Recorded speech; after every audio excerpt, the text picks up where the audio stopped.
ಲಕ್ಷ್ಮೀ ನರಸಿಂಹಸ್ವಾಮಿ ದೇವಾಲಯದಲ್ಲಿ ನಡೀತಾ ಇರ್ತಕ್ಕಂಥ ಈ ಒಂದು ಅನ್ನ ಸಂತರ್ಪಣಾ ಕಾರ್ಯಕ್ರಮಕ್ಕೆ ಆಹ್ವಾನ ಮಾಡಿದ್ದಕ್ಕೆ, ಇಲ್ಲಿ ಬಂದು ದೇವರ ಆಶೀರ್ವಾದ ಪಡ್ಕೊಳ್ಳೋದಕ್ಕೆ ಅವಕಾಶ ಮಾಡಿಕೊಟ್ಟಿದ್ದಕ್ಕೆ ತಮ್ಮೆಲ್ಲರಿಗೂ ಕೂಡ ಗ್ರಾಮಸ್ಥರಿಗೆ ಅನಂತ ಧನ್ಯವಾದಗಳನ್ನ ಈ ಸಂದರ್ಭದಲ್ಲಿ ನಾನು ಬಯಸ್ತೇನೆ.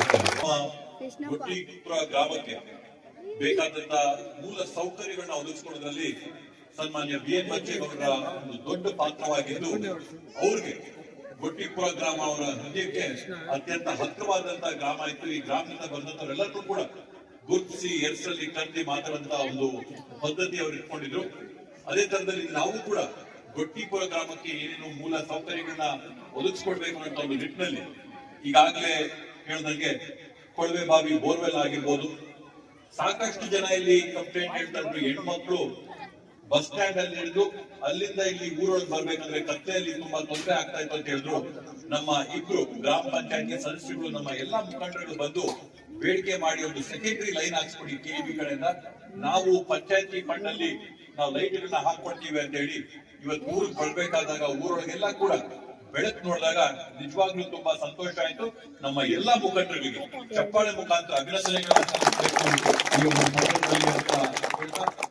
ಅದೇ ತರದಲ್ಲಿ ಏನಿವತ್ತು ನಮ್ಮ ಗ್ರಾಮ ಪಂಚಾಯತಿ ಸದಸ್ಯರುಗಳಾಗ್ತಾರೆ, ನರೇಗಾ ಆಗಿರ್ಬೋದು, ಗ್ರಾಮ ಪಂಚಾಯತಿಯ 1ನೇ ವರ್ಗ ಆಗಿರ್ಬೋದು, ಈ ಎಲ್ಲಾ ವಿವಿಧ ಅನುದಾನಗಳನ್ನ ತಗೊಂಡು ಸುಮಾರು 45ರಿಂದ 50 ಲಕ್ಷ ರೂಪಾಯಿಗಳ ಅಭಿವೃದ್ಧಿ ಕಾಮಗಾರಿಗಳನ್ನ ಕಳೆದ ಒಂದು 5 ವರ್ಷದಲ್ಲಿ ಈ ಒಂದು ಗ್ರಾಮಕ್ಕೆ ಬೇಕಾದಂತ ಚರಂಡಿಗಳಾಗಿರ್ಬೋದು, ರಸ್ತೆಗಳಾಗಿರ್ಬೋದು, ಬೀದಿ ದೀಪಗಳಾಗಿರ್ಬೋದು ಎಲ್ಲವಕ್ಕೂ ಕೂಡ ಮಾಡಿದರೆ ಒಳ್ಳೆ ಕೆಲಸ ಮಾಡಿದರೆ ನಮ್ಮ ಗ್ರಾಮ ಪಂಚಾಯತಿ ಸದಸ್ಯರು ಅಂತ ಹೇಳಿ ಈ ಒಂದು ಸಂದರ್ಭದಲ್ಲಿ ಹೇಳ್ತಾ, ಈಗಾಗಲೇ ಸುಮಾರು ಸರ್ಕಾರದಿಂದ 45-50 ಲಕ್ಷ ರೂಪಾಯಿಗಳ ಅಭಿವೃದ್ಧಿ ಕಾಮಗಾರಿಗಳನ್ನ ಗುಟ್ಟಿಪುರ ಗ್ರಾಮಕ್ಕೆ CC ರಸ್ತೆಗಳಾಗಿರ್ಬೋದು, ಚರಂಡಿಗಳಾಗಿರ್ಬೋದು ಎಲ್ಲ ಆಗ್ತೀವಿ.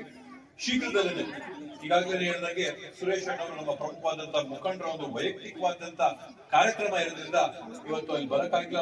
ಒಂದು ಪೂಜೆ ಹಿಂದೆ ಮುಂದೆ ಆಗಿದೆ. ಕಾರ್ಯಕ್ರಮ ಮುಗಿತಾ ಇದ್ದಂಗೆ ಗ್ರಾಮಕ್ಕೆ ಬಂದು ಪೂಜೆ ಮಾಡಿ ಬೇಕಾದಂತ ಅಭಿವೃದ್ಧಿ ಕಾಮಗಾರಿಗಳ ಎಲ್ಲ ಮಾಡ್ಕೊಡ್ತೀವಿ ಅಂತೇಳಿ ಈ ಒಂದು ಸಂದರ್ಭದಲ್ಲಿ ನಾವೆಲ್ಲರೂ ಕೂಡ ಆಶ್ವಾಸನೆ ಪ್ರಮುಖವಾಗಿ ತಾವೇ ಬೇಡಿಕೆ ಮಾಡಿದ ಗೋಪುರದ್ದು ಮತ್ತೆ ಕಾಂಪೌಂಡ್ ನನಗೆ ನೆನಪಿದ್ದಂಗೆ ಚುನಾವಣೆಗೆ ಬಂದು ಪ್ರಚಾರ ಮಾಡಿದಂತ ಸಂದರ್ಭದಲ್ಲಿ ಮಾತು ಕೂಡ ಕೊಟ್ಟಿದ್ವಿ. ನಾವು ದೇವಸ್ಥಾನಕ್ಕೆ ಕಾಂಪೌಂಡ್ ಮಾಡ್ಕೊಳ್ತೀವಿ ಅಂತ ಮಾತು ಕೊಟ್ಟು ಹೋಗಿರ್ತಕ್ಕಂಥದ್ದು ಕೂಡ ನನಗೆ ಜ್ಞಾಪಕ ಇದೆ. ಕರೆಕ್ಟ್ ಆಗಿ ಗಂಟೆ ನೋಡಿದ್ದಾರೆ, ಹೇಳಿದ್ದೀನಿ.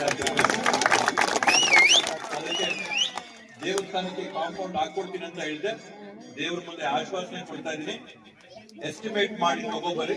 ಕಾಂಪೌಂಡ್ಗೆ ಅಳತೆ ಮಾಡಬೇಕು. ಭವನ ಕೂಡ ಅವಕಾಶ ಆಗಿದೆ 12 ಲಕ್ಷ ರೂಪಾಯಿಗಳಲ್ಲಿ. ಇನ್ನೂ ಸ್ವಲ್ಪ ಅನುದಾನ ಕೊಟ್ಟರೆ ಒಂದು 15-20 ಲಕ್ಷ ಆದ್ರೆ ಸಣ್ಣ ಪುಟ್ಟ ಮದುವೆ ಕಾರ್ಯಕ್ರಮಗಳು, ಮನೆ ಮಾಡ್ತಿರ್ತಕ್ಕಂಥ ನಾಮಕರಣಗಳು ಇವೆಲ್ಲವನ್ನೂ ಕೂಡ ಇಲ್ಲಿ ಮಾಡ್ಕೋಬಹುದು ಅಂತ ಒಂದು ನಿಟ್ಟಿನಲ್ಲಿ ಅದನ್ನು ಕೂಡ ಮಾಡ್ಕೊಳ್ಳೋಣ. ಮತ್ತೆ ಪ್ರಮುಖವಾಗಿ ನಾವು ಮಾತು ಕೊಟ್ಟಿರ್ತಕ್ಕಂಥ ಆಶ್ವಾಸನೆ ಕೊಟ್ಟಿದ್ದೀವಿ, ಕಾಂಪೌಂಡ್ ಹಾಕೊಡ್ತೀವಿ ಅಂತ ಮಾತು ಕೊಡ್ತೀವಿ. ಬೇರೆ ಎಲ್ಲಾ ಕಡೆಗಳಲ್ಲಿ ಕೂಡ ನುಡಿದಂಗೆ ನಡೆದಿದ್ದೀವಿ. ಗ್ರಾಮಸ್ಥರು ಬರ್ರಿ, ಎಸ್ಟಿಮೇಟ್ ಮಾಡ್ಕೊಂಡು ಬರ್ರಿ, ಕಾಂಪೌಂಡ್ ಎಷ್ಟು ಬೇಕು ಕಾಂಪೌಂಡ್ ಹಾಕೊಡ್ತೀನಿ ಅಂತ ಈ ಸಂದರ್ಭದಲ್ಲಿ ಆಶ್ವಾಸನೆ. ಶರತ್ ಬಚ್ಚೇಗೌಡನವರು ಬಂದವರೇ, ನಮ್ಮ ದೇವಾಲಯದ ವತಿಯಿಂದ, ನಮ್ಮ ಗ್ರಾಮದ ವತಿಯಿಂದ ಅವರಿಗೆ ಹೃತ್ಪೂರ್ವಕವಾದ ಅಭಿನಂದನೆಗಳನ್ನು ಸಲ್ಲಿಸ್ತಾ ಇದ್ದೀನಿ. ಅದೇ ರೀತಿ ನಮ್ಮ ಸಮಾಜದ ಹಿರಿಯ ನಾಯಕರು, ನಮ್ಮ ಹೊಸಕೋಟೆ ತಾಲೂಕಿನ ಹಿರಿಯ ಮುಖಂಡರಾದಂತಹ ಸುಬ್ರಾಜಣ್ಣವರು ನಮ್ಮ ದೇವಸ್ಥಾನಕ್ಕೆ ಎಲ್ಲಾ ರೀತಿಯ ಪ್ರತಿ ವರ್ಷ ಯಾವುದೇ ಪಕ್ಷ ಇರಲಿ, ಯಾವುದೇ ಏನೇ ಇರಲಿ, ಪ್ರತಿ ವರ್ಷ ಈ ಒಂದು ಹಬ್ಬಾಚರಣೆಗೆ ಅತಿ ಹೆಚ್ಚಿನ ರೀತಿಯಲ್ಲಿ ಏನು ಅನ್ನ ಸಂತರ್ಪಣೆಗೆ ಅವರ ಒಂದು ಹೆಸರಿನಲ್ಲಿ ಪ್ರತಿ ವರ್ಷ ಅವರು ನಡೆಸ್ಕೊಂಡು ಬಂದಿದ್ದಾರೆ. ಅವ್ರಿಗೆ ನಮ್ಮ ಗ್ರಾಮ, ನಮ್ಮ ದೇವಾಲಯ ಟ್ರಸ್ಟ್ ಋಣಿಯಾಗಿದ್ದೀವಿ. ನಮ್ಮ ಈ ಲಕ್ಷ್ಮೀ ನರಸಿಂಹಸ್ವಾಮಿ ದೇವಾಲಯದ ವತಿಯಿಂದ, ಗುಟ್ಟಿಪುರ ಗ್ರಾಮದ ವತಿಯಿಂದ ಅವರಿಗೆ ಧನ್ಯವಾದಗಳು.